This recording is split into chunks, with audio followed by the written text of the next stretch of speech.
Hi guys, Elliot here from AdFeeder, my sidekick Frank, and today we're going to bring you a Web Wednesday that's full of automotive content. It was only a matter of time until we saw another electric vehicle from Porsche. The Taycan came and really brought the fight to Tesla, and its slightly bulkier sibling, the Cross Turismo, is set to raise the bar even higher. The market is incredibly busy for SUVs, both electric and regular combustion engined, but Porsche has a pretty strong advantage already with the Mccann. Since its release in 2014, the Mccann has been the go-to if you're after a refined, spacious and sporty SUV. Even in its base model, the Mccann is a wonderful place to travel in, with plenty of optional extras to enhance the experience even further. And the top-of-the-line Mccann Turbo offers blistering performance figures, 0 to 60 in just 4.3 seconds and onto a top speed of 168 mph, making it faster than cars, far sportier and aerodynamic. All great news, but in a world where it's becoming increasingly difficult to own a petrol-guzzling car, an EV version might just be the best route for Porsche's baby SUV. After initial testing on the proving grounds of the Porsche Development Centre in Weissach, the well-camouflaged next-generation prototype of the compact SUV are now heading outside the Porsche premises for the first time ever.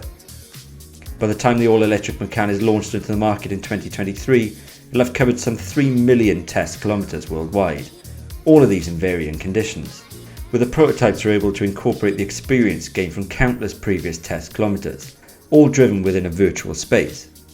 This begs the question, are Porsche really set to make every single model in their range fully electric? Our next topic is one of those features that really should be embedded into almost every social media platform.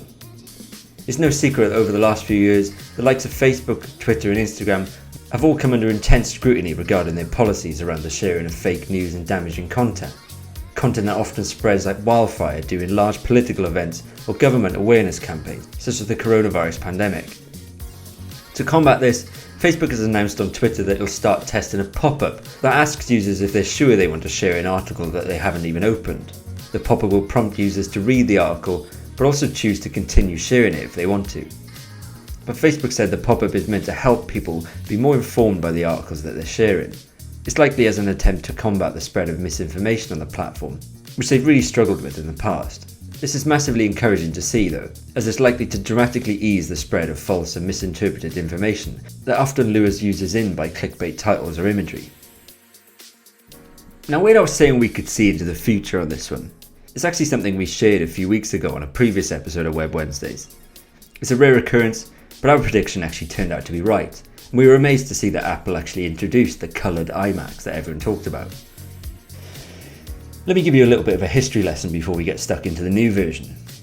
The iMac has not been offered in colours since 2003, with the original G3 being offered in colours like strawberry, blueberry, lime, grape and tangerine, which stunned the world with their style and individuality. It's not often we see computers so colourful, especially back in 2003. Most were massive, bulky boxes, finished in a shade of beige similar to an old hearing aid, so these coloured G3s really shook up the market. Shaking up the market is something that Apple have been pioneers in, creating products that are just as stunning to look at as they are to use. And these brand new iMacs look set to follow this ethos, with a brand new M1 chip that promises to be mind-blowingly powerful. The hardest part though would be actually choosing on the colour. If your heart is set on the yellow, purple or orange, it's going to cost you an extra £200. But thankfully you do get some extra performance and more connectivity functions on top of that sweet colour tone. Being a standalone product, and one that is often found in an office or working environment, makes choosing the colour even more important. Naturally, I'm going to go for the green one, but let us know in the comments which one you're leaning towards. And what's worth celebrating here is that although computers are utility items, these new finishes allow for personality and expression, and we love that, and we applaud Apple for doing it. Now we're ending on a high with this one. If you've been following us for a little while, you'd have hopefully seen the news of our sponsorship of Andy Tucker and Team BRIT, an organisation that truly took our breath away when we first discovered them.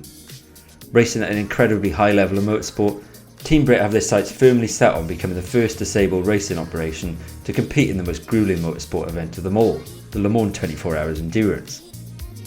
But this weekend saw the second round of the BRIT Car Endurance Championship at Snetterton, an unforgiving circuit that's rich in motorsport history. Team BRIT's Aston Martin Vantage GT4 and the BMW duo of the M240i and 118i were all out on track fighting for position in their respective classes. Our man Andy Tucker took an impressive 5th place with Matty in race 1 after being out of position in qualifying. The second race of the day saw some out of this world driving from Matty, with some Senna-esque driving, storming the field and overtaking 19 cars on the opening lap, and eventually ending the race with a very respectable 5th position. But we'll leave you with this fantastic clip from 21-year-old Bobby Trundley, who put on a masterclass in the second race in the Aston Martin Vantage, starting 11th on the grid and carving his way through the field to claim the team's first victory. This clip shows Bobby just as he crosses the finish line, and his reaction is a pure delight to watch, showing the true emotion that comes with racing and the release that it gives you when you cross the finish line in first place.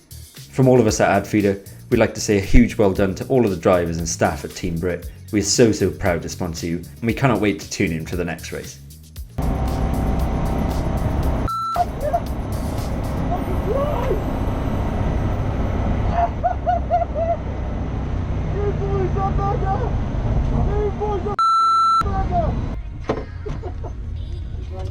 Thanks, mate. You're my driver of the day, mate. That was brilliant.